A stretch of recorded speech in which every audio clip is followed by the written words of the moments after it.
menindaklanjuti arahan langsung Bapak Presiden terkait penanganan bencana, khususnya di Aceh, Sumatera Utara, dan Sumatera Barat. Perguruan tinggi yang ada bersama-sama dengan kementerian telah melakukan kegiatan di 3 provinsi mencakup 31 kabupaten dan kota, 104 kecamatan dengan melibatkan 82 perguruan tinggi.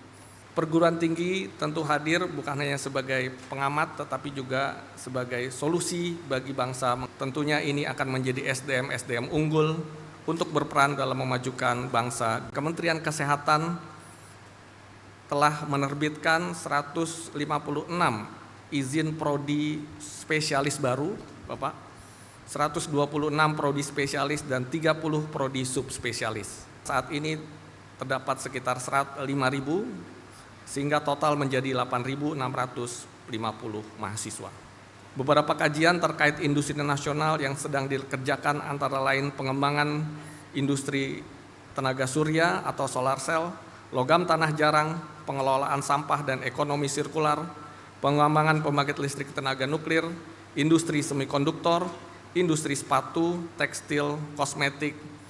Selain itu juga pada ketahanan pangan yaitu bawang putih, kedelai, dan gandum. Program ini terus diperkuat untuk memastikan anak-anak bangsa dari keluarga yang tidak mampu tetap dapat mengakses pendidikan tinggi. Program LPDP secara konsisten juga terus melahirkan talenta unggul. Pada saat ini LPDP ongoing berjumlah lebih dari 6.700 mahasiswa dan tahun ini akan diberikan 5.750 beasiswa. Program beasiswa yang S2, S3 itu akan diselaraskan dengan target pertumbuhan industri yang telah dicanangkan oleh Bapak Presiden dalam Asta Cita. Kita awali dengan informasi pertama pemirsa.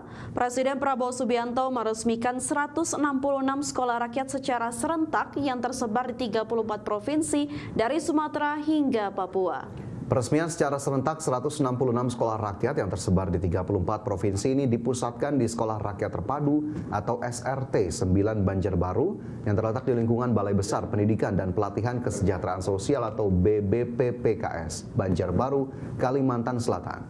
Presiden dalam sambutannya menegaskan hadirnya program sekolah rakyat ini diharapkan menjadi motor penggerak pemerataan kualitas pendidikan dan gizi anak bangsa dari Sumatera hingga Papua. Hingga saat ini sejak mulai beroperasi pada pertengahan 2025, program sekolah rakyat telah menampung hampir 16.000 siswa dan menyerap lebih dari 7.000 tenaga pendidik serta kependidikan di tahap rintisan. Pemerintah sendiri menargetkan pembangunan infrastruktur pendidikan ini terus berlanjut hingga mencapai angka 500 sekolah. Target Presiden akan groundbreaking untuk 104 sekolah rakyat tambahan yang akan melengkapi total 270 sekolah di seluruh penjuru negeri. Kita tergerak, teringat. Kenapa? Kita teringat. Bayangkan kalau waktu itu kita, saya dan menteri-menteri tidak ambil sikap yang berani. Mari kita berbuat yang mungkin tidak lazim. Kita bikin sekolah yang terbaik, sekolah berasrama untuk mereka-mereka yang mungkin tidak punya harapan. Mereka yang dari keluarga yang kondisinya tertinggal. Saudara-saudara, anak-anak sekolah rakyat, murid-murid, anak-anakku, jangan kau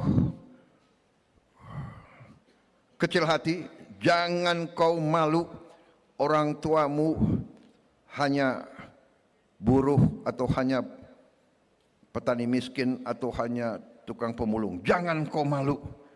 Mereka mulia, mereka kerja keras, halal, bekerja dengan keringat untuk masa depanmu.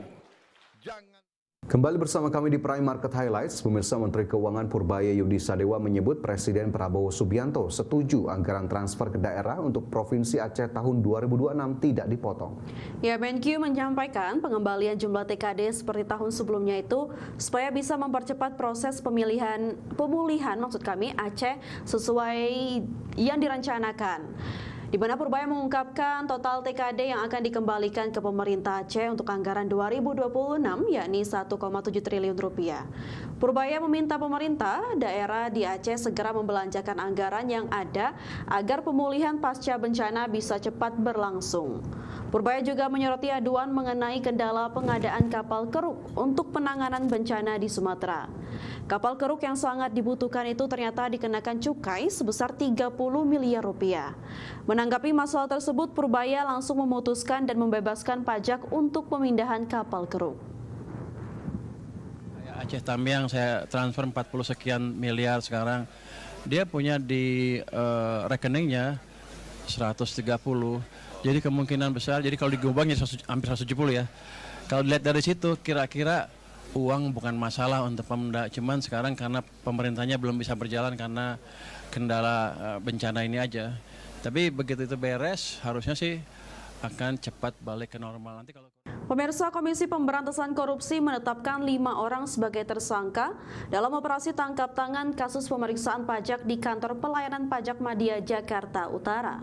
KPK menyebut pejabat KPP Madya Jakarta Utara menerima suap terkait fee pembayaran pajak dari PT WP dengan total suap mencapai 4 miliar rupiah. Komisi Pemberantasan Korupsi menetapkan 5 orang sebagai tersangka dalam operasi tangkap tangan kasus pemeriksaan pajak di kantor pelayanan pajak Madya Jakarta Utara, Direktorat Jenderal Pajak Kementerian Keuangan.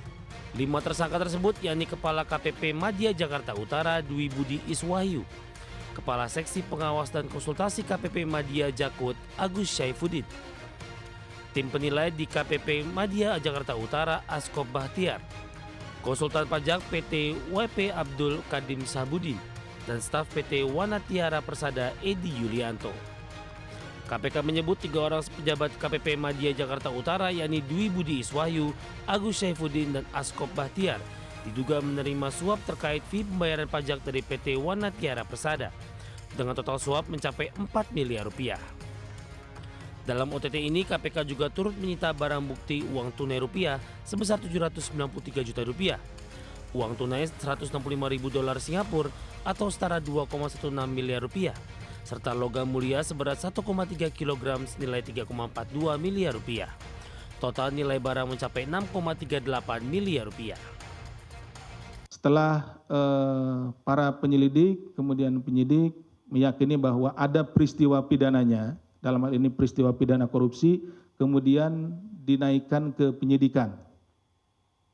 Selanjutnya terhadap tadi barang-barang yang diperoleh pada saat tertangkap tangan, kemudian dilakukan penyitaan, kemudian dilakukan pemeriksaan terhadap saksi-saksi, ini sudah penyidikan nih, pemeriksaan kepada saksi-saksi, dan berdasarkan kecukupan alat bukti, dalam hal ini ada paling tidak 2 alat bukti ya, itu kami menetapkan 5 orang tersangka. Sebelumnya KPK melakukan operasi tangkap tangan pertama di tahun 2026 pada 9 hingga 10 Januari 2026. Dalam operasi tersebut, KPK menangkap 8 orang terkait dugaan pengaturan pajak di sektor pertambangan. Dari Jakarta, Ismailia, Muhammad Zulkarnain, ADX Channel.